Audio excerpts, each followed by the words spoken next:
Money heist अभी अभी देखकर ख़त्म किए हैं, तो सोचा कि आपके साथ क्विकली शेयर करें क्या फील कर रहे हैं। एकदम ही दमदार सीज़न था ये।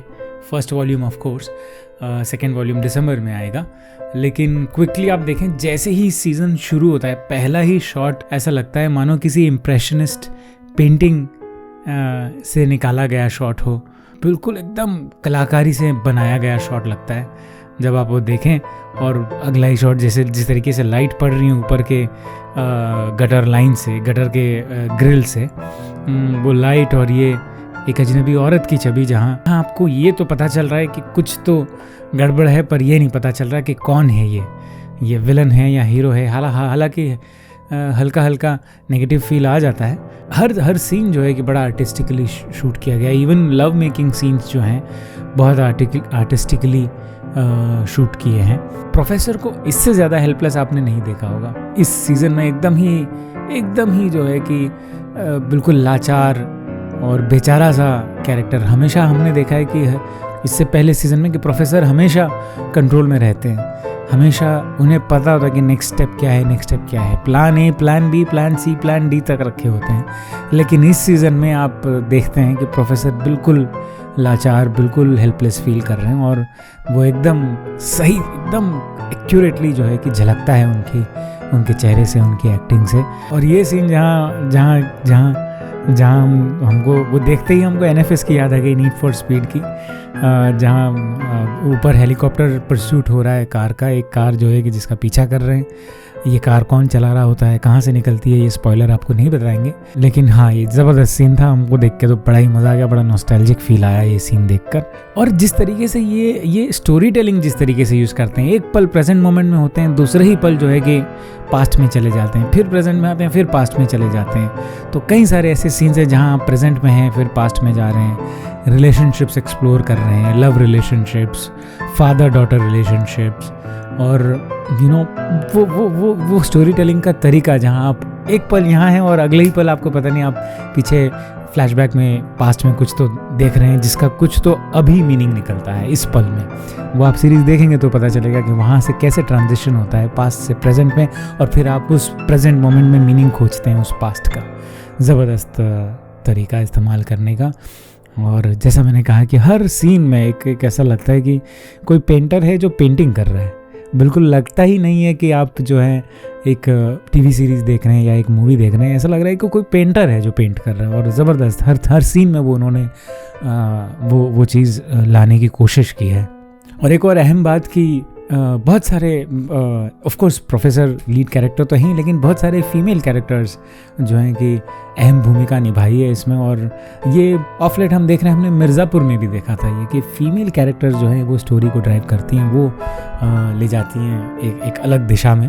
और यहाँ भी जो है कि मोनिका जो है कि एक सीन आता है जहाँ पे वो कुछ तो कर देती हैं अनर्थ, और उन्हें लगता है कि अब इससे पीछे कैसे आया जाए, और उस अनर्थ के सदमे में ही रहती हैं अगले जब तक शो चलता है तब तक वो इसी सदमे में रहती हैं।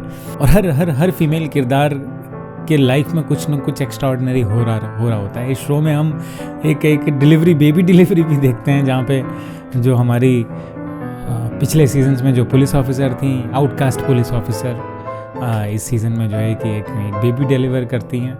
और गजब सीन है वो देखने पे जो फील आता है, प्रसव पीड़ा, और कैसे आप कनेक्ट करते हैं उन लोगों से जो आपके साथ उस पल में होते हैं। देखने लायक वो, आप देखिएगा तो समझ पाइएगा।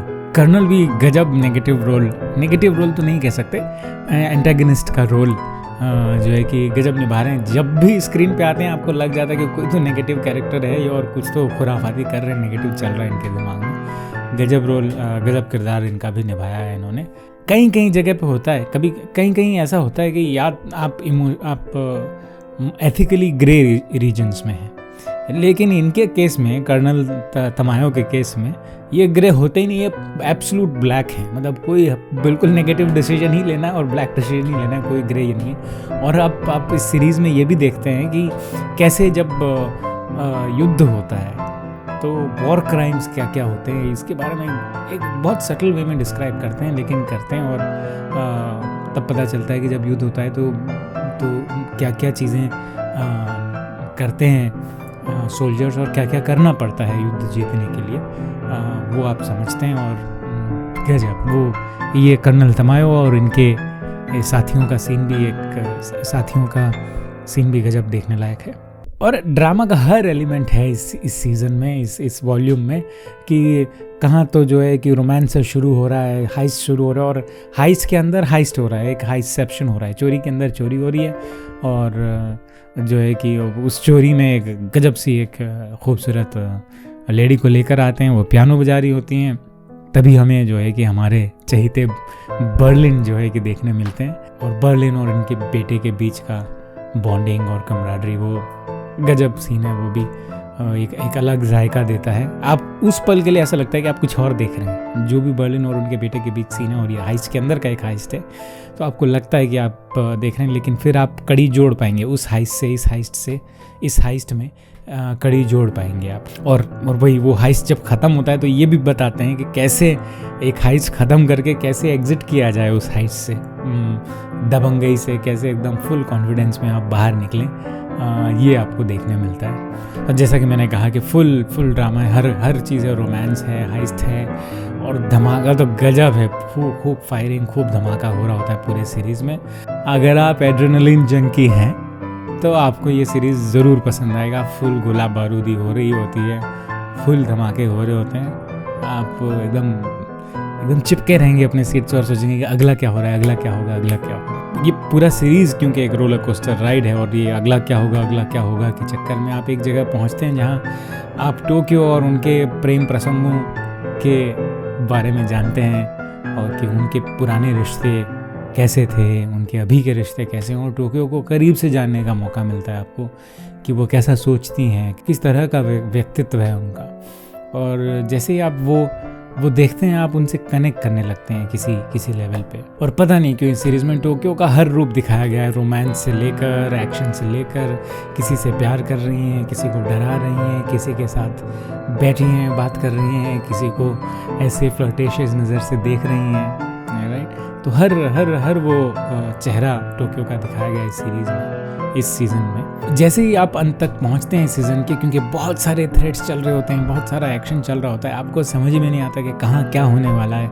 दिल धक धक कर रहा है कि नेक्स्ट क्या होगा। और बहुत ही, और कुछ ऐसा होता है कि कुछ लोग पूरे सीज़न में मर रहे होते हैं लेकिन नहीं मरते हैं, और कुछ लोग हैं जो पूरे सीज़न में सर्वाइव कर रहे होते हैं और वो आखिर में मर जाते हैं। तो बड़ा ही दुखद सा और सैड सा एंडिंग है, जिसे लिटरेचर में जो है कि दुखांत कहते हैं। सो सैड एंडिंग है इसका। लेकिन और आप देखेंगे कि जब ख़त्म होता है तो हर किसी का चेहरा जो है कि एकदम उदास, आप ख़ुद भी उदास फील करने लगते हैं, क्योंकि कहीं ना कहीं आप उस कैरेक्टर से इतना जुड़ जाते हैं, उस किरदार से इतना जुड़ जाते हैं कि आपको लगता है कि अपना ही कोई साथी, अपना ही कोई मर गया है। और क्या प्रोफेसर और क्या आउटकास्ट पुलिस ऑफिसर, हर एक किरदार जो है एकदम उदास होता है, एकदम हार सा जाते हैं मानो कि अब इसके आगे क्या है। और वहीं आपको प्रोफेसर का लोएस्ट लो देखने मिलता है। और जिस जगह पे ये सीन एंड होता है, मुझे वो शॉट बहुत पसंद है, बेहद पसंद है। कि पता तो है कि कैसे शूट किया है, लेकिन कैसे उनके दिमाग में आया कि ये एंड जो है कि ऐसे करेंगे।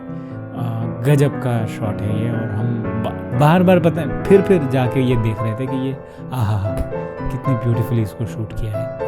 तो अगर आपने अभी तक नहीं देखा है तो ज़रूर देखिएगा। आई होप हमने आपको बहुत सारे ऐसे पॉइंट्स बताए हैं जो आपको एक्साइट करे देखने के लिए। आपके साथ अगले किसी काफ़ी डीप रिव्यू में बहुत जल्द मुलाकात होगी। तब तक के लिए हमें इजाज़त दीजिए। वनक्कम। अगर आप एड्रेनलिन जंकी हैं तो एड्रेनलिन जंकी हैं कौन सी होता है जी। अगर आप एड्रेनलिन जंकी हैं